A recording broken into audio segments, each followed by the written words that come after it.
Queridos amigos, bienvenidas, bienvenidos a un programa más de Conversando con Correa, de un lugar que tiene un espacio muy especial en mi corazón, me trae grandes recuerdos, inmensa nostalgia.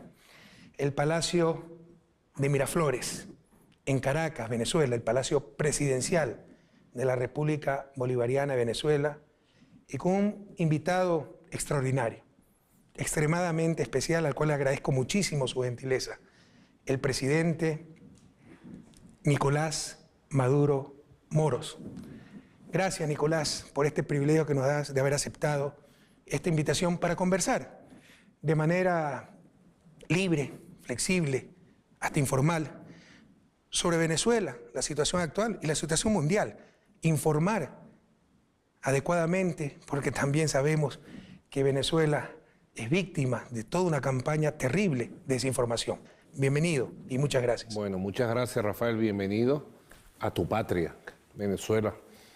Y gracias por abrir esta ventana tan prestigiosa, este programa Conversando con Correa, para tener una oportunidad de decir nuestra verdad y de poder conversar, bueno, como siempre, con la mayor sinceridad y la mayor pasión, esa pasión que nos mueve por nuestros países. Gracias. Sí, como decía, hoy Venezuela víctima de una campaña de desinformación, aprovechándose de ciertos problemas, algunos tal vez fruto de errores que todos cometemos, pero otros provocados claramente y por algunas veces las llamadas sanciones, que en verdad son agresiones ilegales contra países soberanos. Pero que muchos olvidan es que era Venezuela antes de Chávez. ¿Quién conocía a Venezuela? Y tal vez desconocen que durante décadas Venezuela fue el principal productor de petróleo del mundo. ¿Dónde fue ese dinero? ¿No? A los condominios en Miami. No quedó para el progreso del pueblo venezolano. Pero es claro que hace algunos años esa Venezuela tan próspera, que era ejemplo de reducción de pobreza, incremento de la equidad, disminución de la desigualdad, siempre ejemplo de dignidad, de soberanía, ha tenido graves problemas. ¿Qué pasó, Nicolás? Bueno, han pasado muchas cosas. La pérdida física de nuestro comandante y líder, Hugo Chávez, fue un golpe muy grande, no solamente un golpe político, espiritual, moral, nacional, sino fue un golpe a la región entera. Desde que el comandante Chávez se enfermó, los enemigos del proyecto bolivariano, del proyecto revolucionario, fueron haciendo planes. Los enemigos internos, pero sobre todo el poder imperial de los Estados Unidos empezó a proyectar un conjunto de fórmulas para sustituir el chavismo, para acabar el fenómeno del chavismo. Y desde temprano, el mismo año 2013, 2014, nosotros en era de Obama ya sufrimos los primeros elementos de una guerra económica que comenzaba a sentirse, afectando el comercio interno, el abastecimiento interno, especulación dramática de precios, ya en 2013, 2014. Hay que recordar que el 9 de agosto del 2014 ya Obama declara a Venezuela una amenaza inusual y extraordinaria a la seguridad de los Estados Unidos de Norteamérica, de un día para otro. Yo me acuerdo cuando a mí me informó la canciller Delcy Rodríguez, yo no le creía, que Obama nos declaró amenaza de Estados Unidos, hasta que después vimos el decreto. Bueno, nosotros hemos tenido que enfrentar una agresión multiforme, nacional, internacional, que ha tenido como objetivo destruir el proyecto bolivariano, sustituir el proyecto bolivariano y tratar de crear una situación interna de ingobernabilidad, de caos inmanejable, y eso ha afectado, sin lugar a dudas, la vida de nuestro país. Yo te digo, Rafael, si Venezuela no tuviera el modelo social que tiene, a través de lo que llamamos misiones y grandes misiones, que son los grandes planes, si no tuviéramos las misiones y grandes misiones que atienden la alimentación del pueblo, la construcción de viviendas, la educación pública, la salud pública, el ingreso de nuestros viejitos y pensionados, si no tuviéramos ese modelo social integral de atención, toda esta guerra que nos han hecho, y sobre todo los últimos 2 años de Trump, las sanciones, las agresiones económicas, las prohibiciones que nos han hecho en el campo económico, hubieran tenido un efecto devastador en la estabilidad social y en la vida de nuestro pueblo. Nuestro pueblo ha sido defendido gracias a la capacidad para distribuir la riqueza, mucha o poca. En temporada de Chávez y hasta el año 2015, Venezuela tuvo ingresos casi por 50.000 millones de dólares. 50.000 millones solo por petróleo. Promedio anual. Anual. ¿Sabes cuál fue el promedio del año pasado? 4.000 millones de dólares. Tú sabes que entre mis malas costumbres de ser economista, conozco esa cifra. Sí, nadie es cuando perfecto. cuando estaba revisando, no lo podía creer. Sí. En promedio, de 50.000 millones de ingresos petroleros, 5.000 millones. Entonces uno Esa es la puede- crisis que están Sí. enfrentando. Hay una Venezuela mediática, hay una Venezuela de la manipulación mundial y hay una Venezuela de verdad, una Venezuela real que tú puedes recorrerla. Y hay un pueblo que, a pesar de los pesares, es un pueblo que está protegido, una familia que está protegida.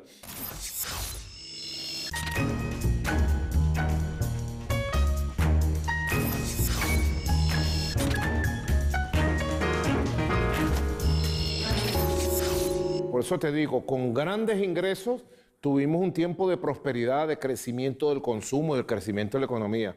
Y con muy bajos ingresos, producto de la guerra económica y sobre todo de las sanciones criminales del gobierno de Donald Trump, hemos logrado también crear un sistema de protección, de distribución de la riqueza que verdaderamente yo digo es milagroso. Hay una Venezuela de verdad que hay que aprender a entenderla, que hay que comprenderla a profundidad. Y en esa Venezuela de verdad, yo te digo, nosotros hemos logrado subsistir, hemos logrado sobrevivir los embates más terribles que en 6 años se nos han hecho con las sanciones norteamericanas. Tú mencionaste que la partida de Hugo Chávez, que fue un entrañable amigo y un extraordinario ser humano, ¿no? Y de esos líderes históricos que tienen que aguantar tanta difamación, tanta distorsión de la realidad, su partida fue un golpe muy duro. Y yo creo que los líderes, sobre todo en países tan poco institucionalizados como los países en vías de desarrollo, son importantes. Hoy se quiere satanizar hasta eso. Y son los mediocres los que pueden satanizar el liderazgo. También hay un gran doble estándar, una gran doble moral, ¿no? Si Evo Morales lleva cansándose de ganar elecciones 13 años en Bolivia, es un caudillo y Bolivia es una dictadura. Si Angela Merkel lleva 14 años en Alemania, es una lideresa, y Alemania es ejemplo de democracia madura y estable, ¿no? El doble estándar. Los líderes son importantes, pero todos debemos ser necesarios, nadie debe ser imprescindible. Un proyecto político tan importante como el proyecto bolivariano en Venezuela podía depender en esa magnitud de un solo hombre, así sea una persona para mí extraordinaria como fue el comandante Hugo Chávez. Yo creo que el comandante Chávez tenía conciencia de todo el papel que debe jugar un líder, un jefe. Comandante Chávez, un líder extraordinario, no solamente de Venezuela, de América Latina, del Caribe y del mundo. Y tenía muy claro su papel como jefe, constructor de un movimiento revolucionario. Y te digo, Rafael, logró construir elementos claves, logró construir un Estado, un nuevo Estado, con la Constitución del 1999. Logró construir de manera muy avanzada un partido y una coalición de partidos con bases reales, con liderazgo, con fuerza real. Logró construir un liderazgo de acompañamiento, Rafael, un liderazgo colectivo. Mucha gente se preguntará, ¿cómo después de todo lo que ha sucedido la revolución bolivariana está en pie y está victoriosa en medio de las circunstancias más difíciles que tú puedes ver en las calles de Venezuela? Tú verás a un pueblo de pie y a una revolución en el poder con legitimidad real. Nosotros, yo siempre digo, somos de verdad. Nosotros somos como esta madera, de verdad, con fuerza propia, legitimidad propia. Y eso en buena parte se explica, Rafael, porque el comandante Chávez formó a una generación de líderes y lideresas que lo acompañaban con mucha conciencia en un liderazgo colectivo y permitió en aquella emboscada que la vida nos dio, con la enfermedad repentina y la partida física del comandante Chávez, permitió tomar el relevo y avanzar. Este no es un problema, yo siempre lo digo, de un hombre, ¿no? Este no es un problema, y Chávez lo decía, de Chávez, no, es un problema, un asunto de un proyecto histórico que existe, de un pueblo, el proyecto de Bolívar. y yo lo digo hoy, esto no es un problema de Maduro. Que Maduro está, que Maduro no esté. No, no es un problema de Maduro. Yo tengo mis responsabilidades y las asumo firmemente, fieramente diría, ¿no? Pero aquí hay un pueblo, aquí hay una fuerza política, aquí hay una Fuerza Armada Nacional Bolivariana, aquí hay un liderazgo colectivo. Y si Maduro está o no está, la revolución seguirá. Eso es una conclusión, ¿no? Nadie le creyó al comandante Chávez que él partiendo, yéndose con el papel tremendo de liderazgo, de carisma, de presencia que él cumplía, la revolución se pudiera mantener. Hemos tenido dificultades tremendas, embates tremendos de los poderes de la derecha oligárquica del mundo, del imperio norteamericano. Pero aquí estamos de pie y con muchas posibilidades, Rafael.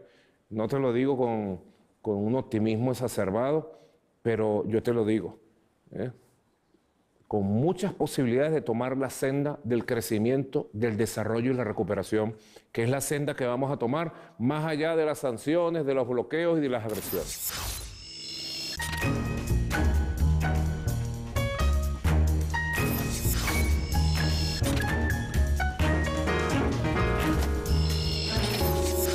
Continuemos un poco con la parte económica. Tú lo dijiste, ¿no? Los ingresos brutos que hasta hace un par de años, en promedio, ingresos brutos petroleros eran 50.000 millones, se han reducido a una décima parte. Y obviamente, pues eso complica muchísimo las cosas. Has hablado de distribuir riqueza, producción, pero para eso hay que generar producción primero. ¿Cuál es la situación económica de Venezuela? ¿Cómo esperan superarla? ¿Qué pasó? ¿Qué va a pasar en el futuro?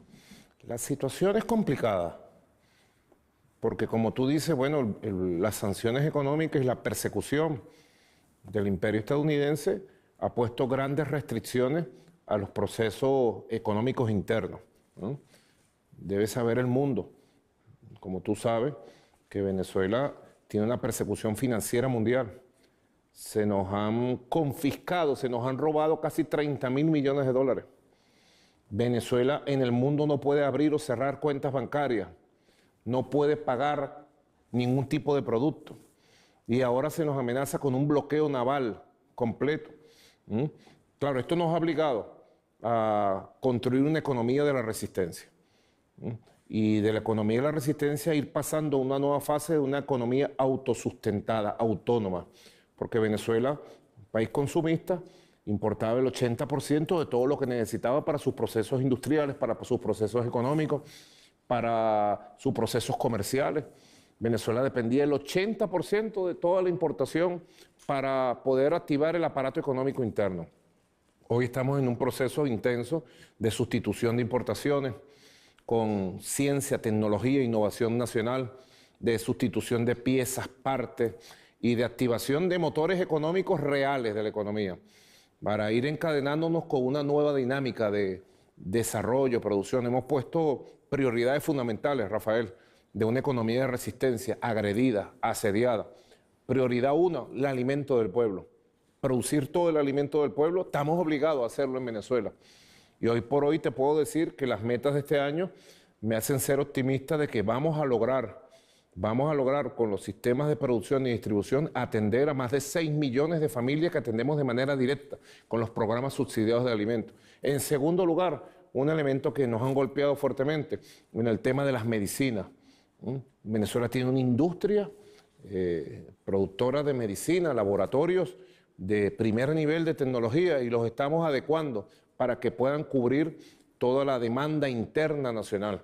Así que, te digo, nosotros estamos en una economía de resistencia, siempre visualizando el camino del desarrollo y de la expansión de las fuerzas productivas y teniendo como eje central, como tú sabes, la recuperación de la industria petrolera.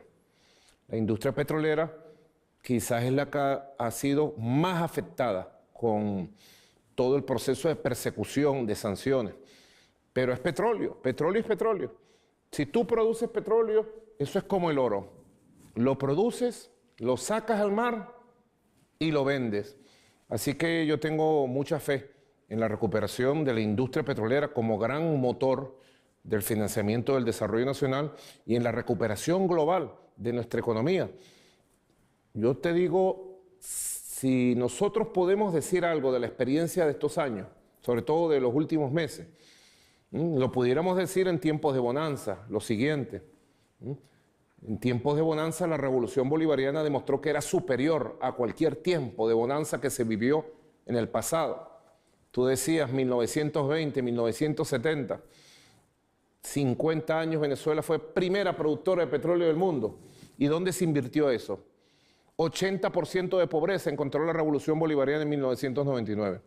Pero si demostramos la gran capacidad para distribuir riqueza cuando tuvimos bonanza, estamos demostrando ahora, mira, largando el cuero, como decimos en Venezuela, con un esfuerzo heroico, estamos demostrando que en etapas de necesidad, de bajos ingresos y de guerra económica, de bloqueo económico, la revolución distribuye el ingreso poco y hace mucho. Con muy poco estamos haciendo mucho y creo que eso nos está dejando una escuela y nos está dejando una senda para la recuperación de una economía que tiene motores propios, que tiene riqueza propia y que, te voy a decir, más temprano que tarde va a tomar la senda del crecimiento nuevamente. Los problemas, conozco un poco de la economía venezolana y los problemas comenzaron, claramente se ve, en el 2015, cuando empieza a caer el precio del petróleo y empieza a caer la producción petrolera de Venezuela, Colombia, Ecuador, porque normalmente los propios ingresos petroleros tú reinviertes para mantener la producción. Cuando hay escasez es difícil reinvertir o invertir recursos, pero empiezan a recuperarse los precios un poco, se abren los mercados financieros, se accede al crédito y países como Ecuador, Colombia recuperan su producción petrolera, pero Venezuela no lo hace, porque empiezan a surtir efecto, aunque todavía no eran oficiales muchas de las medidas, las sanciones contra Venezuela, por el decreto ejecutivo de Obama, no para cualquier efecto práctico, empiezan a surtir efectos, perdóname la redundancia, ya ciertas medidas, ciertas limitaciones, y no puede recuperar la producción petrolera Venezuela. Eso, añadido a la caída de los precios, reduce drásticamente el ingreso petrolero.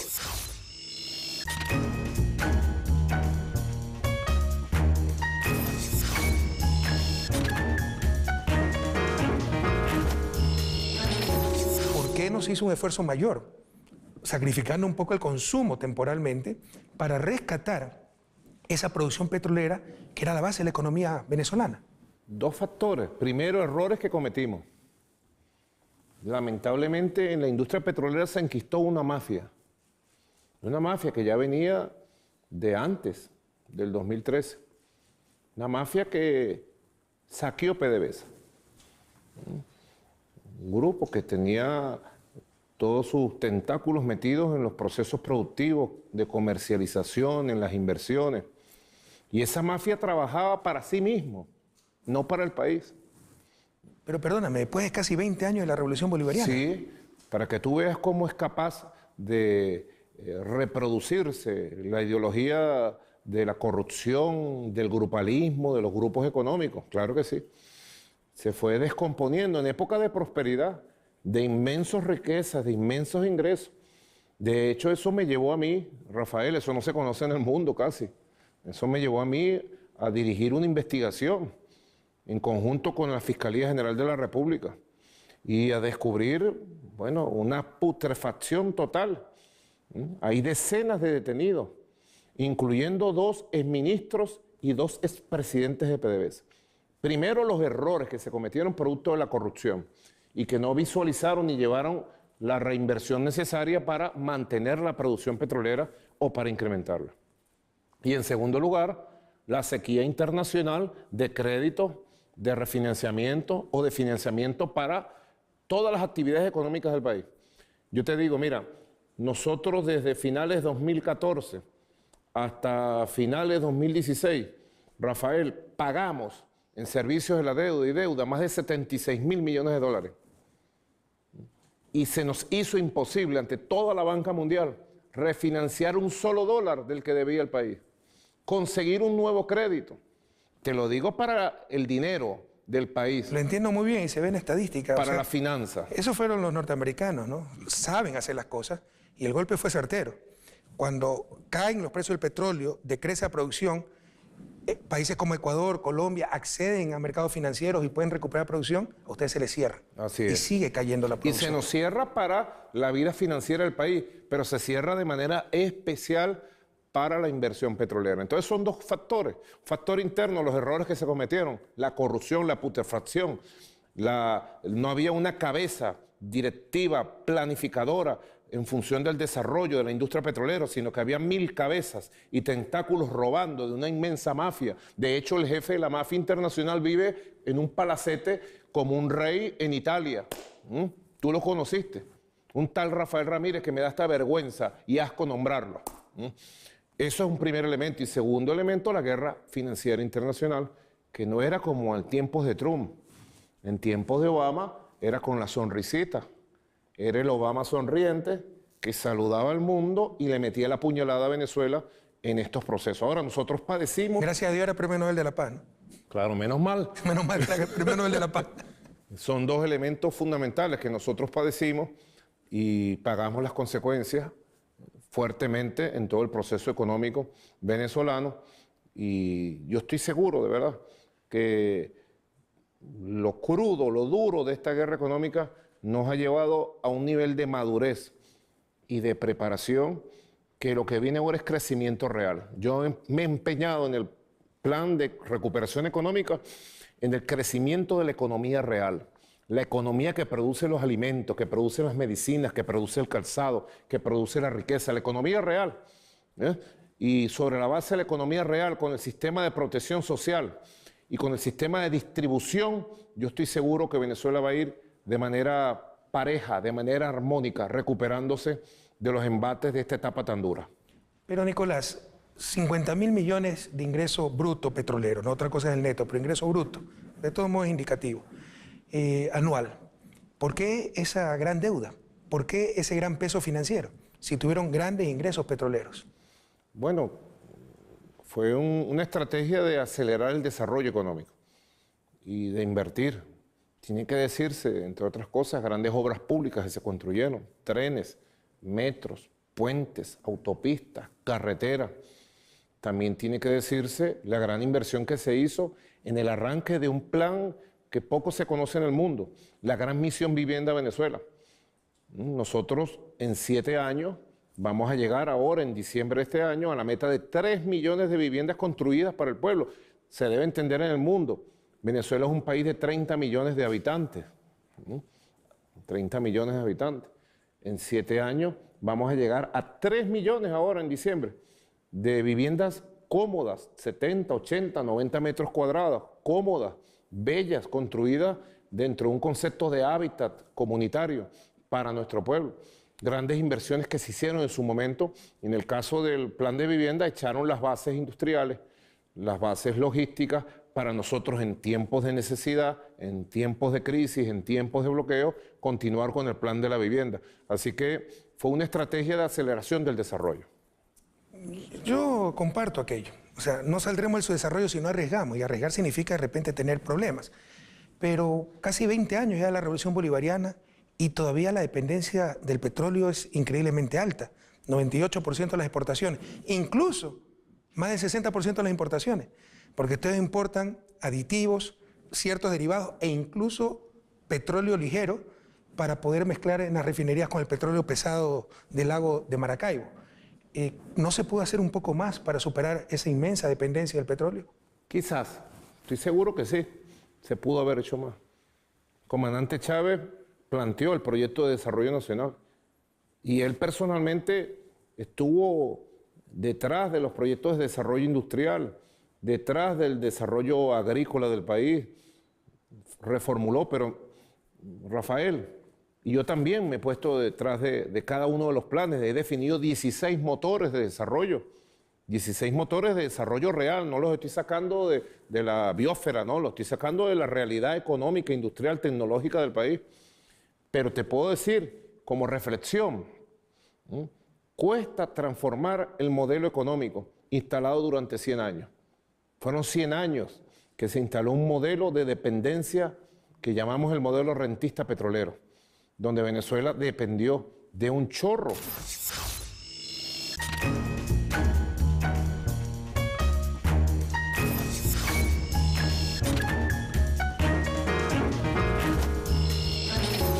Y toda la vida económica, comercial, toda la vida social, política del país se desarrolló alrededor de la cultura rentista petrolera y se abandonó totalmente, se mutiló la cultura productiva en el campo agrícola, en el campo industrial.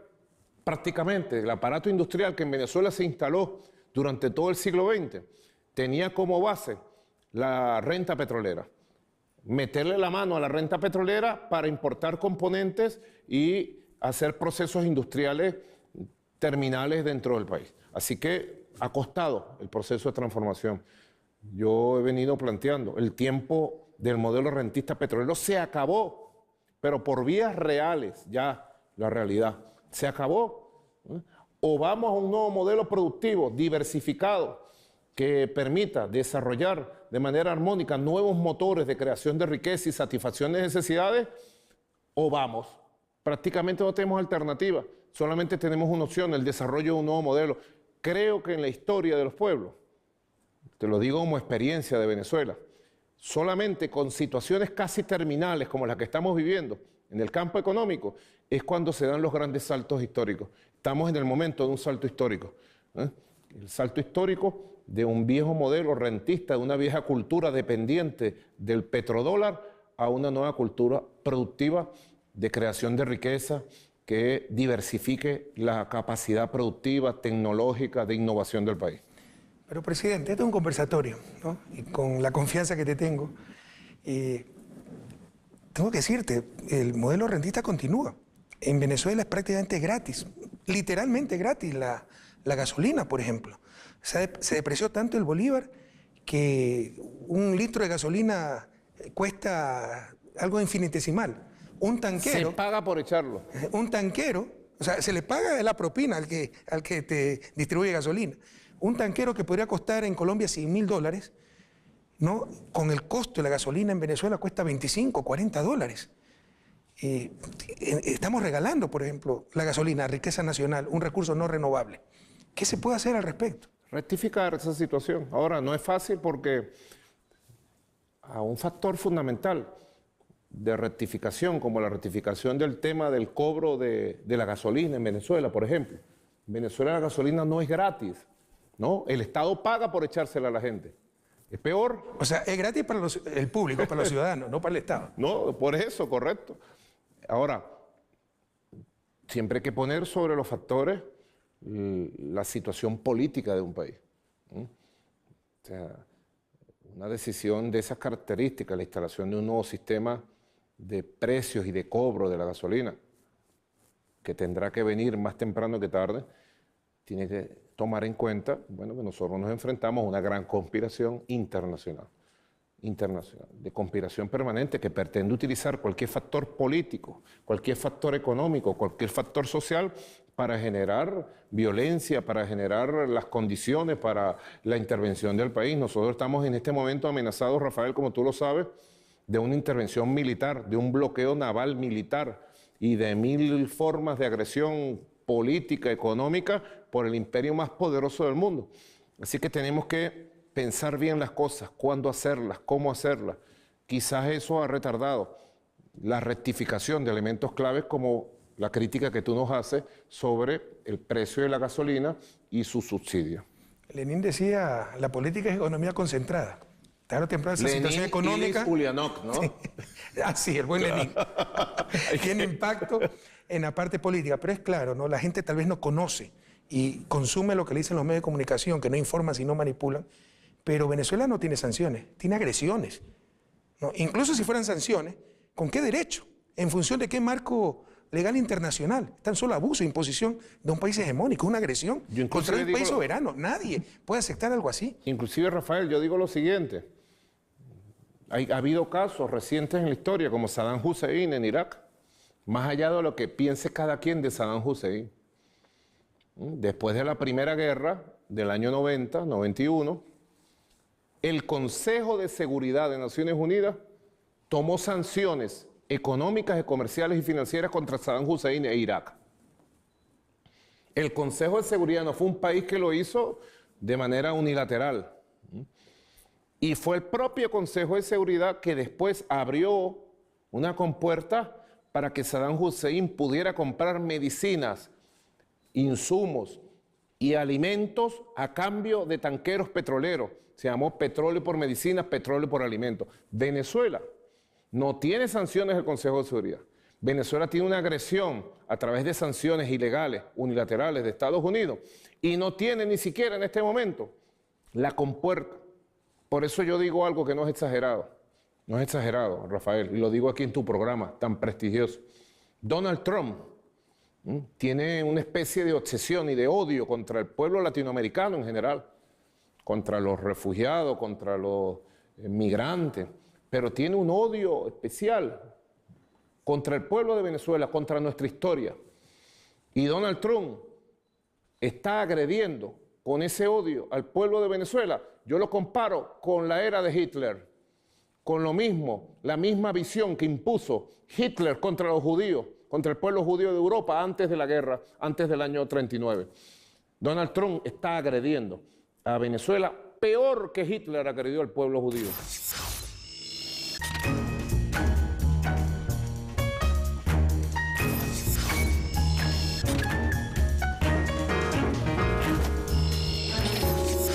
Nosotros tenemos conciencia de todo eso.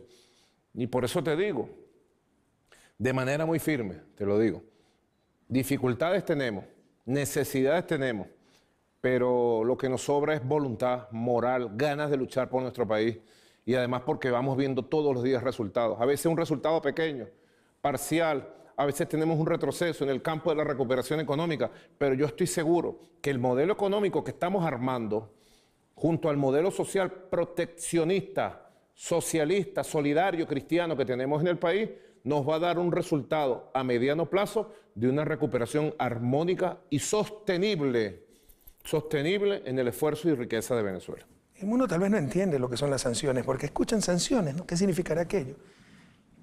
Imaginen un país que no pueda vender su principal producto, petróleo, y que si lo pudiera vender y tuviera algo de divisa, con eso no puede comprar nada porque no puede utilizar el sistema financiero internacional. Eso es lo que le ha hecho a Venezuela. Y por sancionar a un gobierno sin ningún derecho, están sancionando a la población.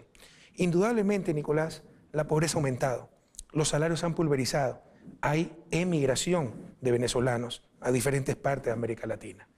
¿Qué nos puedes decir al respecto? ¿Cómo piensan enfrentar esos gravísimos problemas sociales? Bueno, los enfrentamos todos los días.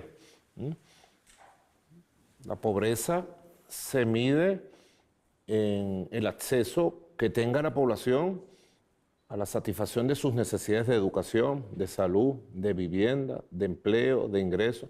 Todos los días estamos encima de los temas de salud del pueblo para garantizar el sistema de salud gratuito. Tú debes saber que nosotros tenemos 25.000 médicos, la mitad de ellos cubanos, como médicos de familia en los barrios, atendiendo en un sistema de salud único de medicina preventiva, de medicina familiar. Todos los días estamos atendiendo el tema de la educación pública. Yo te puedo decir, tenemos una escolaridad del 90% de la escuela inicial, de la escuela primaria, de la escuela secundaria y de la escuela universitaria del país. El 80% de los estudiantes del país con una escolaridad de 90% están en el sistema público y eso implica inversión permanente. Te estaba diciendo el plan de la Gran Misión Vivienda Venezuela. Este año vamos a llegar a 3 millones de viviendas y vamos rumbo al 2025 a 5 millones de viviendas. El tema del empleo. Hemos mantenido un nivel estimable, importante, de empleo. ¿Tienen pleno empleo ustedes? ¿No hay desempleo casi pleno empleo en Venezuela? Y a través de un sistema... Pero el problema son los salarios, ¿no?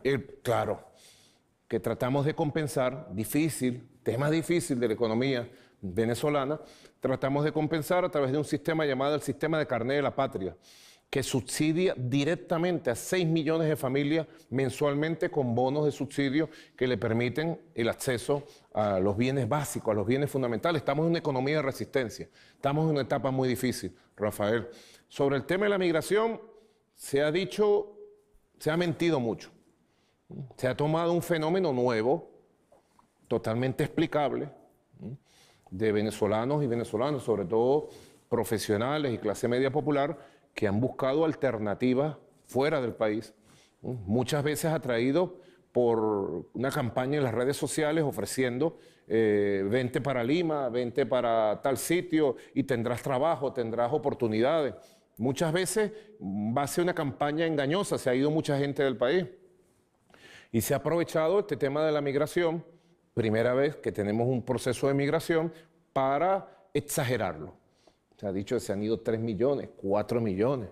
En estos días John Bolton, este personajillo tan fracasado y tan negativo para la historia de Estados Unidos y de América Latina, no, decía que eran 5 millones.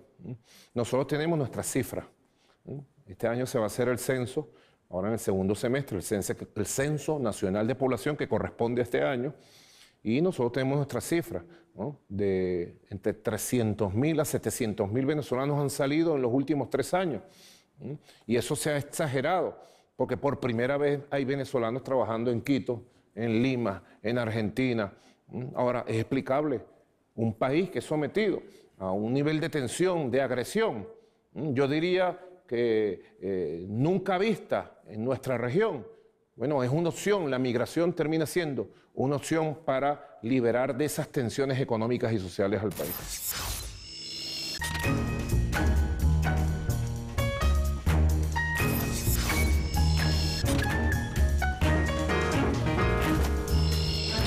Venezuela está resistiendo. Nosotros tenemos un pueblo muy consciente. Además tenemos un pueblo que ama profundamente a nuestro país.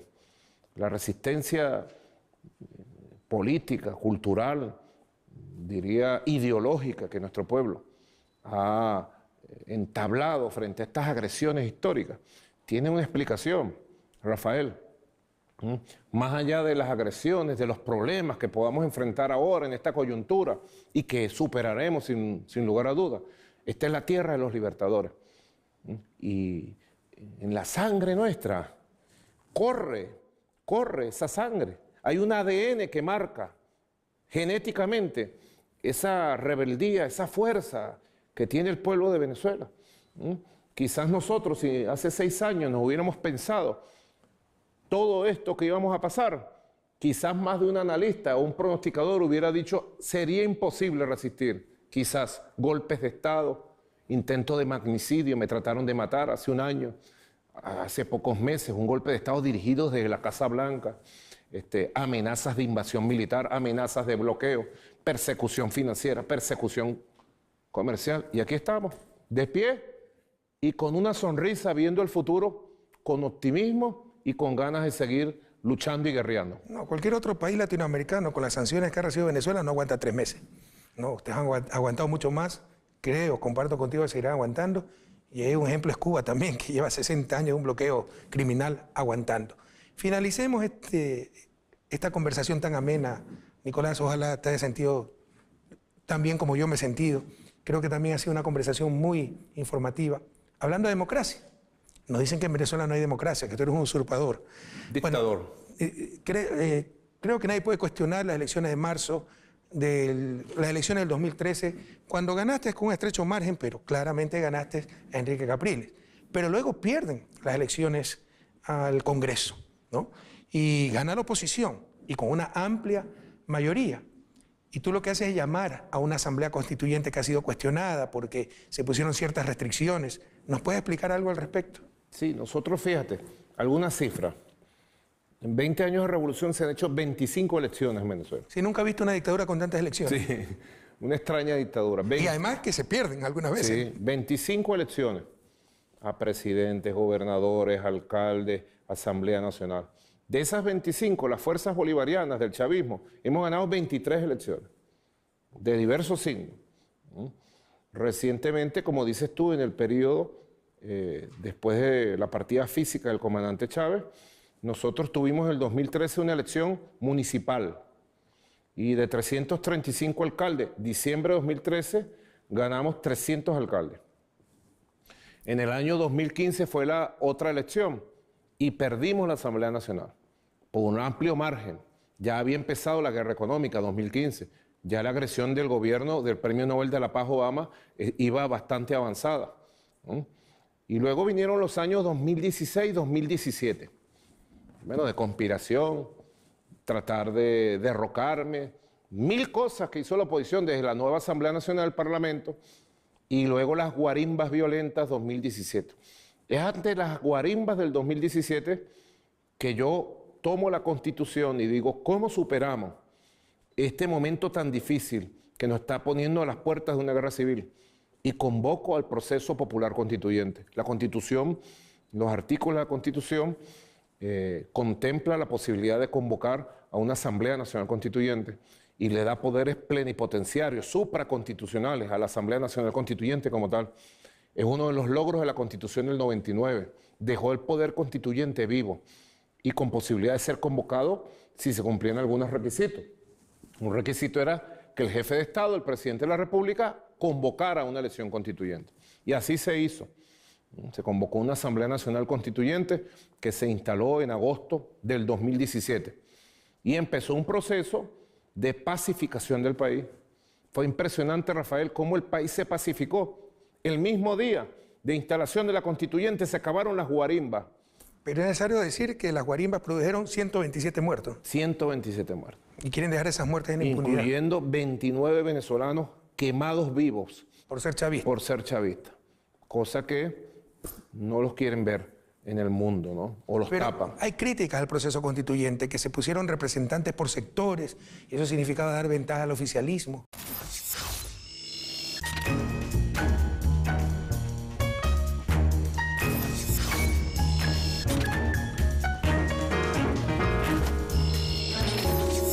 No, eso es una belleza, yo lo diría, es al revés. Más que una crítica, es una ventaja, ¿no? Es una constituyente de carácter social. Ojalá en el mundo, yo estoy seguro que en la evolución del pensamiento político progresista del mundo, dentro de 30, 50, 100 años, muchas de las cosas que hoy estamos haciendo para llevar adelante por la vía democrática, constitucional, pacífica, la revolución bolivariana, para sortear los obstáculos, servirán como referencia.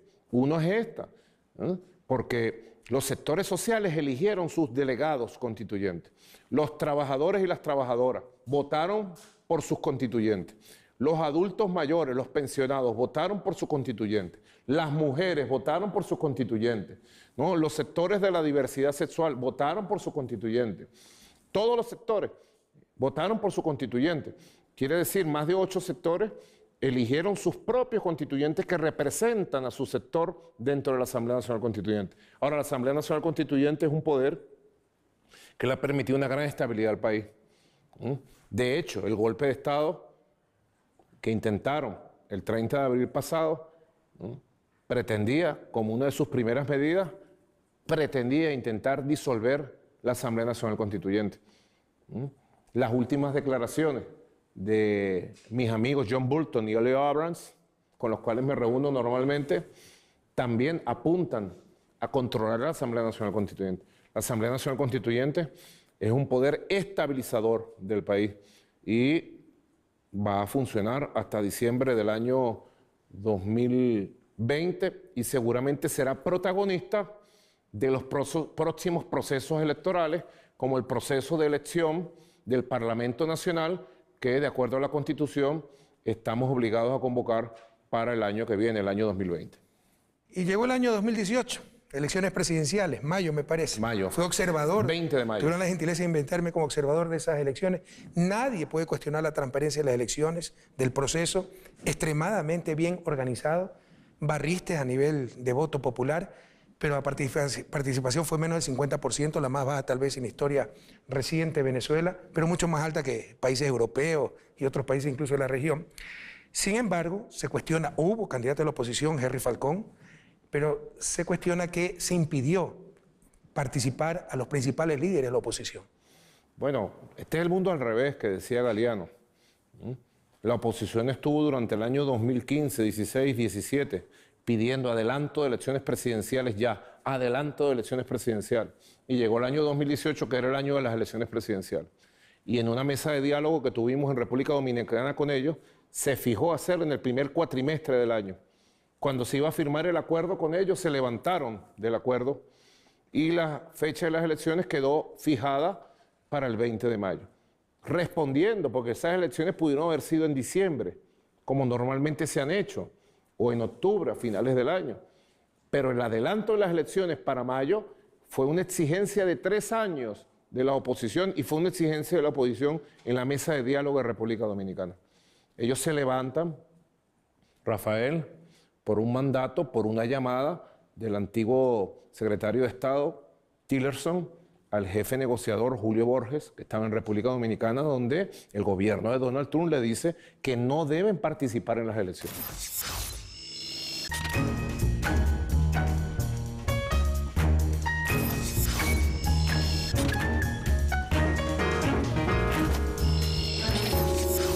Así que ese sector radical de ultraderecha, extremista, de la oposición, se retira del proceso electoral desde República Dominicana, con una estrategia, la estrategia que están desarrollando ahora, desconocer el Estado de Derecho, tratar de imponer un gobierno autoproclamado paralelo, tratar de imponer instituciones paralelas, tratar de llevar a Venezuela a un proceso de división interna, de enfrentamiento, de golpe de Estado. Todo esto estaba pensado cuando los Estados Unidos declara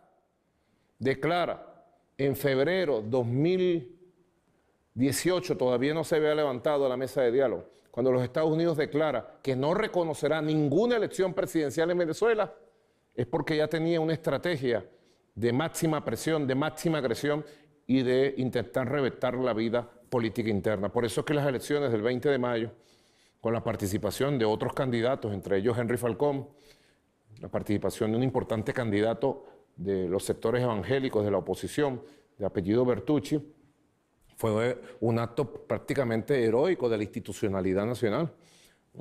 Nosotros tuvimos una victoria buena, pudo haber sido mejor, pero fue una victoria con el 68% de los votantes. Y cuando sacamos el estimado, los expertos electorales nuestros, nosotros sacamos más del 32% de los inscritos en el registro electoral, lo cual va muy lejos de lo que sacó Donald Trump, de lo que sacó el primer ministro de entonces en el Reino Unido, de lo que sacan todos estos primeros ministros. No tienen ningún tipo de moral ellos. La revolución bolivariana, Rafael, nuestro gobierno tiene una legitimidad de origen, una legitimidad popular, una legitimidad ética, moral, real. Si no, no estuviéramos aquí.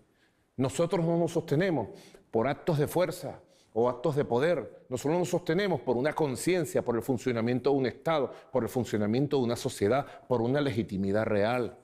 Si hoy hubiera elecciones en Venezuela, está pendiente la convocatoria de elecciones para el Parlamento.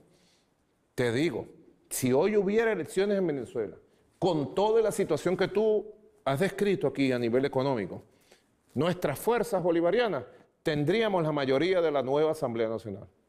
Triunfaríamos en cualquier elección.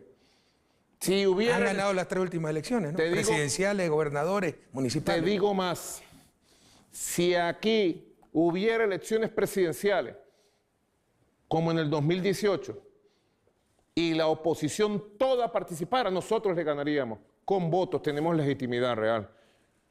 La revolución nunca le han regalado nada desde el norte, desde el imperio, desde la derecha del mundo. Nosotros todos nos hemos ganado con esfuerzo, con votos, con trabajo. Y eso es lo que nos da la fortaleza, el músculo. El músculo que tenemos por el ejercicio democrático, por el trabajo diario, por el ejercicio de la soberanía popular. Muchos errores hemos cometido, debilidades tenemos, problemas tenemos, como arroz. Claro que sí tenemos, pero nadie nos puede quitar, como decía el comandante Chávez, lo bailado. Lo que hemos ganado, 23 elecciones de 25, las hemos ganado por la calle del medio. Y las elecciones que vengan, próximo año, en el 2021, en el 2022, todas las elecciones, seguiremos nosotros por la senda del triunfo, por la única vía que sabemos, las elecciones, los votos.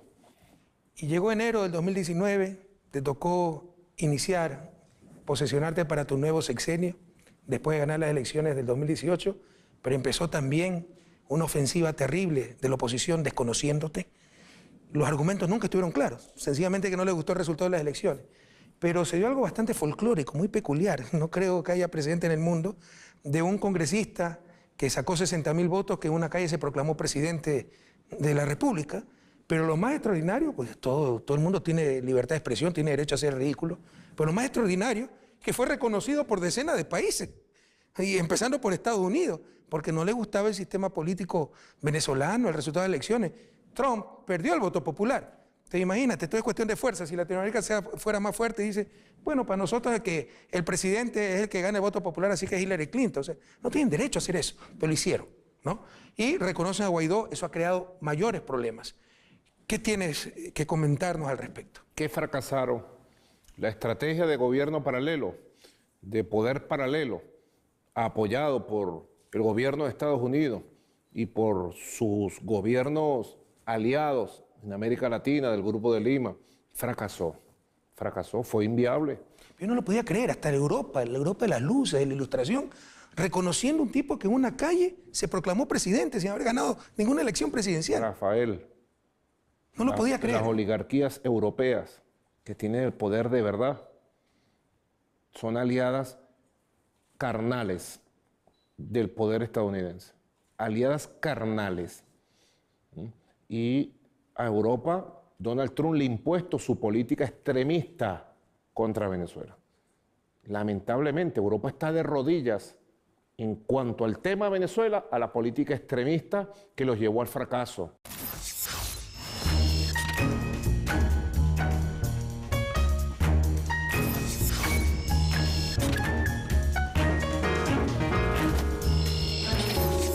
Yo se los dije aquí mismo en este salón, en este despacho número 1, se lo dije a los embajadores europeos. Esos días en que este señor ridículo se autoproclamó presidente, le dije, van a fracasar. Ellos estaban seguros que iba a venir un golpe de Estado, que nos iban a detener, que iban a poner un... No. Nosotros confiamos en las instituciones democráticas, tenemos plena confianza en la Unión Cívico-Militar y ellos fracasaron. Y los elementos más perversos y colaterales de su fracaso se van a ver en los meses que están por venir. Así que no se pierdan las noticias sobre Venezuela, de lo que será la profundización del fracaso de este modelo de golpe de Estado que trataron de imponernos desde el norte y que con moral, con democracia y con la Constitución en la mano hemos derrotado. Presidente, hace unos minutos habló de músculo. Lo veo en muy buena forma. Está haciendo deporte. Ejercicio permanente y sobre todo renovando el alma, Rafael. Tenemos que renovar el alma frente a las dificultades. Sí, siempre estoy caminando, corriendo, jugando básquet, béisbol, practicando también un poquito gran músico el presidente. Y percusión, sí. Y bailarín. Bueno, no sabes cuánto he disfrutado esta conversación. Ojalá tú también la hayas disfrutado. Mucho. No, a ti, Nicolás, a ti. No existe la neutralidad. Uno siempre tiene su corazón a algún lado. Creo que América Latina tiene claro dónde está mi corazón. Con las causas sociales, con la justicia, con la patria grande. La honestidad no significa ser neutral, eso es imposible, la honestidad intelectual. Significa, pese a la parcialidad que tenemos, a nuestra inclinación ideológica por simpatías, tratar de guardar la objetividad. Ojalá en esta conversación haya podido ser objetivo. Pero al finalizar voy a romper esa objetividad y voy a decir mucha suerte a Venezuela, gloria al bravo pueblo. Muchísimas gracias, Nicolás. Gracias, Rafael. A ti. Bueno, que Dios te bendiga a ti, Ecuador. Gracias.